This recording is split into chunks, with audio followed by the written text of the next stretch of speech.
Hello everyone. तो दोस्तों आज हम बात करने वाले हैं शेक्सपियर की फेमस सॉनेट सॉनेट 1 के बारे में, जिसे हम from fairest creatures we desire increase ये नाम भी दे सकते हैं। तो शुरू करने से पहले कुछ की फैक्ट जानने की कोशिश करते हैं। दोस्तों इस सॉनेट को शेक्सपियर ने 1590s को लिखा था और बाद में उसको अपनी सॉनेट्स की कलेक्शन जिसमें 154 सॉनेट्स थे उसके साथ ही पब्लिश किया। दोस्तों इस सोनेट की मैं थोड़ा सा बैकग्राउंड दे दूं। बैकग्राउंड ये है कि ये सोनेट जो है शेक्सपियर ने एक ऐसे यंग शख्स के बारे में लिखा है कि ये ऐसे यंग इंसान के बारे में जो इंतहाई खूबसूरत है और शेक्सपियर उसे कहना चाहता है कि आप अपनी नस्ल बढ़ाओ ताकि आपकी ये जो खूबसूरती है वो ज़ाया ना हो जाए। आप शादी करो, आप अपनी क्वालिटी को अपने बच्चों में ट्रांसफ़र करो। और जो मेन थीम्स है इस सोनेट की वो है beauty, time and immortality of verse. तो सॉनेट को शुरू करते हैं बिना किसी सस्पेंस के। सो फर्स्ट लाइन में शेक्सपियर कहता है, from fairest creatures we desire increase. दुनिया की सबसे खूबसूरत क्रीचर से मतलब इंसान से जो भी हो, वी डिजायर इंक्रीज, हम चाहते हैं कि वो अपनी नस्ल बढ़ाए। क्यों बढ़ाए? That thereby beauty rose might never die, ताकि जो खूबसूरती उस इंसान के अंदर है, जो क्वालिटीज़ है, वो उसको ट्रांसफ़र करे अपने बच्चों में ताकि और नस्ल बढ़ जाए उसकी तरह खूबसूरत, ताकि वो ब्यूटी कभी ख़त्म ना हो जाए इस दुनिया से। आगे कहता है, but as the riper should by time decrease, क्योंकि हर शख्स जो मेच्योर इंडिविजुअल है वो उसकी टाइम ख़त्म हो जा रहा है धीरे धीरे। शुड बाई टाइम डिक्रीज, वो मौत की तरफ करीब बढ़ता जा रहा है, मौत की तरफ जा रहा है, मतलब एवेंचुअली ही शुड डाई, उसे मरना है। तो उसके बाद क्या होगा? His tender heir might bear his memory. His tender heir का यहाँ पे मतलब उसके ऑफस्प्रिंग, उसके बच्चे जो है, माइट बेयर हिज मेमोरी, उसकी मेमोरीज कैरी कर सके, उसकी जो क्वालिटीज़ है वो उसमें मतलब उसके बच्चों में ट्रांसफ़र हो जाएंगे। तो ये अच्छी बात है, ये ब्यूटी की प्रिजर्वेशन है।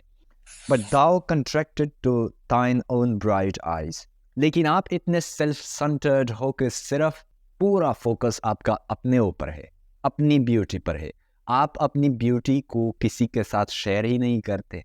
फीडिस्ट by light playing with self substantial fuel, या फिर शेक्सपियर कहता है कि जो यंग मैन है उसको एक्यूज कर रहा है, उस पर इल्ज़ाम लगा रहा है कि आप इतने खुदार्ज हो, इतने सेल्फ सेंटर्ड हो कि खुद को सस्टेन किया हुआ है अपनी ही फ्यूल से, विद सेल्फ सब्सटेंशियल फ्यूल, मतलब अपने फ्यूल खर्च करते ही जा रहे हो, सस्टेन किया अपनी ब्यूटी को, किसी के साथ शेयर ही नहीं करते। लेकिन ये फ्यूल जो है ये टाइम के साथ ख़त्म हो जाएगा और आपकी ब्यूटी इस दुनिया से ख़त्म हो जाएगी। तो इससे बेहतर है कि आप जल्दी से शादी करो और अपनी नस्ल बढ़ाओ ताकि इस दुनिया में आपकी तरह खूबसूरत इंसान और भी आ जाएं। Making a famine where abundance lies।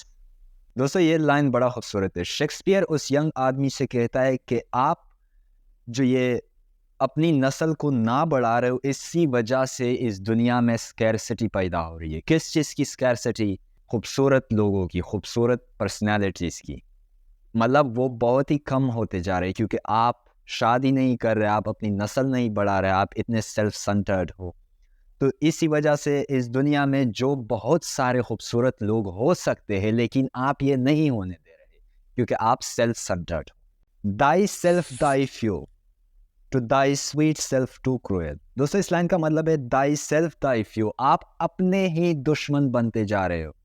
To thy sweet self too cruel, आप अपने ही ऊपर जुल्म कर रहे हो और अपने ही आप का दुश्मन बन रहे हो। क्यों बन रहे हो? कि आप अपनी ब्यूटी को दूसरे के साथ शेयर नहीं करें। Thou that art now the world's fresh ornament, यहाँ पे शेक्सपियर कहता है कि आपकी जो ब्यूटी है, आपकी खूबसूरती, वो दुनिया की फ्रेश ऑर्नामेंट्स की तरह है जो बहुत खूबसूरत चमकते रहते हैं, बड़ी खूबसूरत देखते हैं, उसकी तरह आपकी ब्यूटी है। And only herald to the gaudy spring, यहाँ पे only herald का मीन्स है मैसेंजर या आप प्रिकर्सर कह सकते हैं। To the gaudy spring, gaudy spring means colorful and beautiful spring। उसके लिए आप एक मैसेंजर, एक कलरफुल स्प्रिंग के लिए आप एक मैसेंजर की तरह काम करते हो। यहाँ पे शेक्सपियर यंग जनरेशन के बारे में बात कर रहा है, जो यूथ है, जो ब्यूटीफुल यूथ है उसको रिप्रेजेंट कर रहा है। इस पूरे लाइन का मतलब ये हुआ सिंपल कि ये जो स्प्रिंग है, गड स्प्रिंग, कलरफुल जो स्प्रिंग है, जो मौसम बहार है, ये स्प्रिंग का मतलब यहाँ पे यूथ को रिप्रेजेंट कर रहा है शेक्सपियर, कि इसके मैसेंजर आप हो, इसके जो खबर देने वाले वो आप। मतलब ये जो नौजवान नस्ल है, ये ही हमारी स्प्रिंग है, ये ही हमारी ब्यूटी है, जो हमें हमारी ब्यूटी को रिप्रेजेंट कर रहे हैं। Within time own bud buriest sky content, यहाँ पे फिर शेक्सपियर उसको एक्यूज कर रहा है कि आपने अपनी कंटेंट को, अपनी ब्यूटी को, अपनी क्वालिटीज़ को अपने ही बट के नीचे छुपाया हुआ है। मतलब उसको सप्रेस किया है, उसको आप एक्सपोज नहीं कर रहे दुनिया के सामने। You are not exposing your beauty to the world.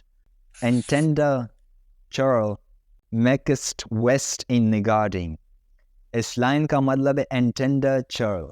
इसका मतलब है यंग मैन से मुखातिब होके कहता है शेक्सपियर, मैकिस्ट वेस्ट इन निगारिंग, कि आप ये ब्यूटी जो छुपाए हुए हो अपनी बट के अंदर, अपनी कंटेंट, अपनी क्वालिटी हो, उसको वेस्ट कर रहे हो, ज़ाया कर रहे हो। आप अपने ही ब्यूटी को दूसरे के साथ ना शेयर करते हुए अपने आप को ज़ाया कर रहे हो और अपनी ब्यूटी को भी वेस्ट कर रहे हो। पिटी द वर्ल्ड और एल्स दिस ग्लटन बी, देखो ये शेक्सपियर बड़े खूबसूरत अल्फाज यूज़ कर रहा है। पिटी द वर्ल्ड और एल्स दिस ग्लटन बी, वो कह रहा है इस इंसान से, इस खूबसूरत इंसान से, कि इस दुनिया पे रहम करो। और रहम करने का मतलब क्या हुआ कि अपनी नस्ल को बढ़ाओ, प्रोक्रिएट, अपने बच्चे पैदा करो, अपनी ब्यूटी ट्रांसफ़र करो इस दुनिया में। और एल्स दिस ग्लटन बी, अगर ऐसा ना किया तो ये आप एक सेल्फिश कंज्यूमर की तरह होगे, जो अपनी ही ब्यूटी खाए जा रहा है और किसी के साथ शेयर नहीं कर रहा। ग्लटन का यहाँ पे मतलब selfish consumer. To eat the world's due by the grave and thee दी, यहाँ पे शेक्सपियर वार्निंग दे रहा है कि अगर आपने अपनी नस्ल ना बढ़ाई, अपनी ब्यूटी को शेयर ना किया, तो इसका मतलब क्या हुआ? To eat the world's due, जो दुनिया की ब्यूटी की ज़रूरत थी, वो तो अगर दुनिया को ना मिला, will be eaten by the grave and by thee, वो हाफ ब्यूटी आप कंज्यूम करोगे और लास्ट में आप मर जाओगे, और जो बाकी बची ब्यूटी है वो कब्र आपसे क्या करेगा? खा जाएगा, आपके पास कुछ नहीं रहेगा। तो इससे बेहतर है कि आप शेयर करो अपनी ब्यूटी को, अपनी नस्ल को बढ़ाओ, शादी करो। तो आई होप कि आपको ये सॉनेट पसंद आ गई होगी। मिलते हैं नेक्स्ट वीडियो में, तब तक के लिए बाय बाय।